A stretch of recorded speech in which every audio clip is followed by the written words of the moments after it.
మనం ప్రజాస్వామ్యంలో ఉన్నాం. ప్రజాస్వామ్యంలో ప్రజలే ప్రభువులు. ప్రజలు ఎన్నుకున్న అసెంబ్లీ ఉంటుంది, స్టేట్ అసెంబ్లీ. వాళ్ళు బిల్స్ పాస్ చేసిన తర్వాత గవర్నర్ నిరవధికంగా ఇండెఫినెట్గా ఆ బిల్స్ని పెండింగ్లో పెట్టుకోవచ్చా? ఇదే పెద్ద క్వశ్చన్. సుప్రీంకోర్టు ఈరోజు తమిళనాడు గవర్నర్కి గట్టిగా అక్షంతలేసింది. ఇన్ఫ్యాక్ట్ సుప్రీంకోర్టు ఇంత యాక్టివిజం చూపించడం ఇదే తొలిసారి గవర్నర్ విషయంలో. గవర్నర్ ఇండెఫినెట్గా బిల్స్ పెండింగ్లో పెట్టుకునే హక్కు గవర్నర్కి లేదని, జ్యుడిషియల్ రివ్యూ దాని మీద ఉంటుందని, ఆర్టికల్ 200 ప్రకారం governor as soon as possible అంటే నేను 2 ఏళ్ళు కూర్చుంటా, 3 ఏళ్ళు కూర్చుంటా, బిల్స్ మీద పెండింగ్ పెట్టి కూర్చుంటా అంటే అర్థమేంటి తెలుసా?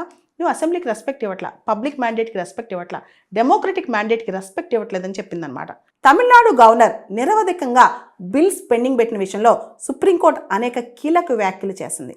దానిలో ప్రధానంగా when called upon to act, constitution authorities must be guided by the spirit of the constitution. ఎవరైనా సరే రాజ్యాంగబద్ధంగా, కాన్స్టిట్యూషనల్ అథారిటీస్ ఎవరైతే ఉన్నారో వాళ్ళు రాజ్యాంగ స్ఫూర్తితో రాజ్యాంగబద్ధంగా వ్యవహరించాలి.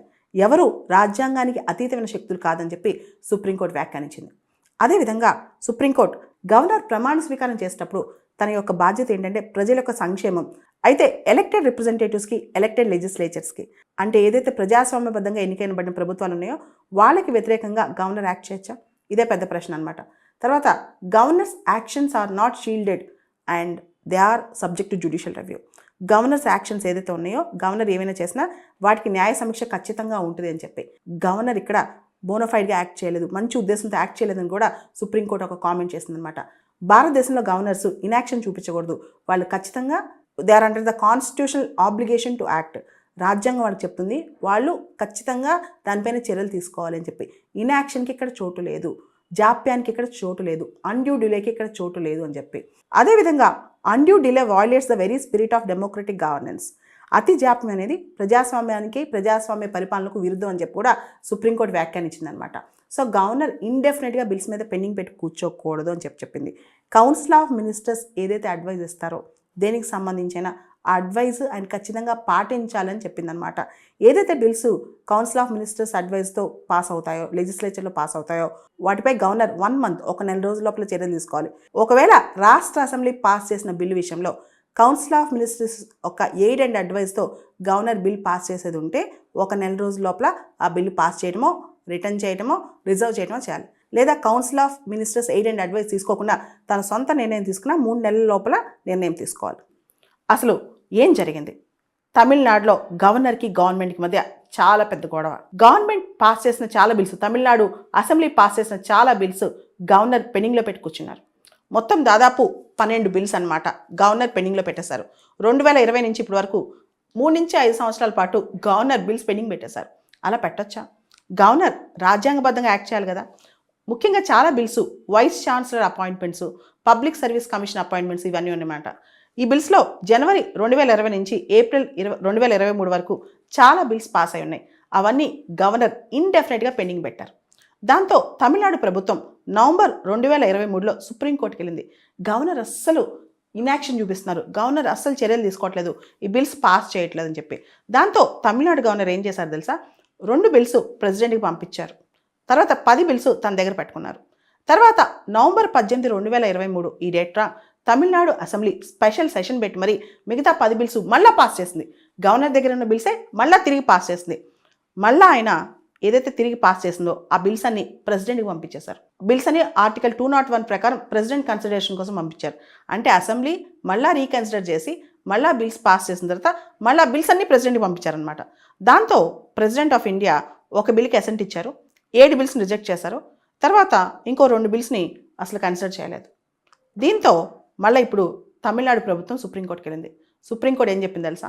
మొత్తం ఆ బిల్స్ అన్ని నేను పాస్ చేస్తానని చెప్పేసింది. ఏ రోజైతే ఆ బిల్స్ ప్రెసిడెంట్కి వెళ్ళిందో ఆ రోజు నుంచి నేను పాస్ చేసేసాను.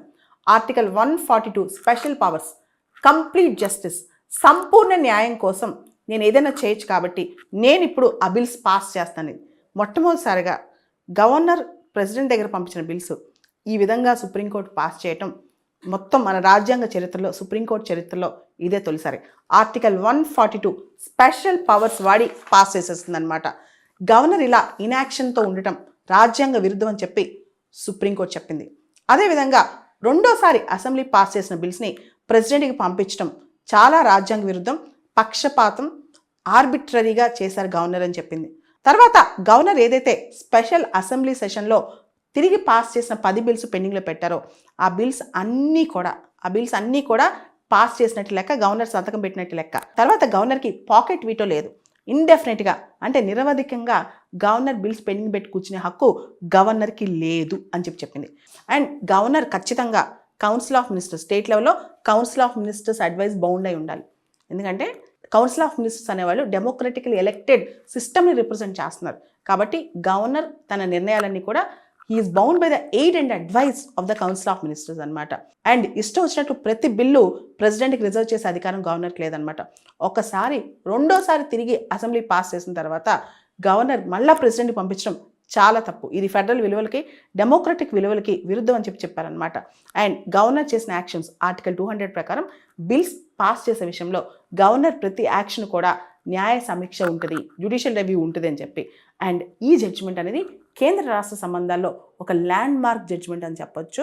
ఇంతకుముందు మేము ఇచ్చిన ఏ జడ్జిమెంట్స్ తమిళనాడు గవర్నర్ పాటించలేదు. ఇంతకుముందు చాలా జడ్జిమెంట్స్ ఉన్నాయి, గవర్నర్ ఎలా బిల్స్ పాస్ చేయాలనే దాని మీద తమిళనాడు గవర్నర్ వినలేదు. Last year supreme court Punjab governor విషయంలో కూడా ఇటువంటి జడ్జిమెంట్ ఇచ్చింది. కానీ ఆర్టికల్ 142 సుప్రీంకోర్టు ఇన్వోక్ చేయడం ఫస్ట్ టైం గవర్నర్స్ పవర్స్ పైన. సో ఇది ఒక అద్భుతమైన జడ్జిమెంట్ అని చెప్పొచ్చు. సుప్రీంకోర్టు ఒక కాన్స్టిట్యూషనల్ అథారిటీ, గవర్నర్ ఒక కాన్స్టిట్యూషనల్ బాడీ. కానీ ఒక కాన్స్టిట్యూషనల్ బాడీ ఇంకో కాన్స్టిట్యూషనల్ బాడీని నువ్వు రాజ్యాంగ విరుద్ధంగా యాక్ట్ చేసావు, నువ్వు గవర్నర్ అయితే మాకేంటి, నువ్వు తప్పు చేసావు. అండ్ ప్రెసిడెంట్ కూడా, అంటే ప్రెసిడెంట్ పవర్స్ కూడా దీనిలో క్వశ్చన్లోకి వచ్చాయన్నమాట. కొన్ని బిల్స్ ప్రెసిడెంట్ దగ్గరికి వెళ్తే ప్రెసిడెంట్ రిజెక్ట్ చేయడం, ప్రెసిడెంట్ కన్సల్ట్ చేయకపోవడం, అవన్నీ పక్కన పెట్టేసి అన్ని 10 బిల్స్ పాస్ చేసేస్తున్నాం అని చెప్పి సుప్రీంకోర్టు చెప్పడం అంటే అసలు మామూలు విషయం ఇది.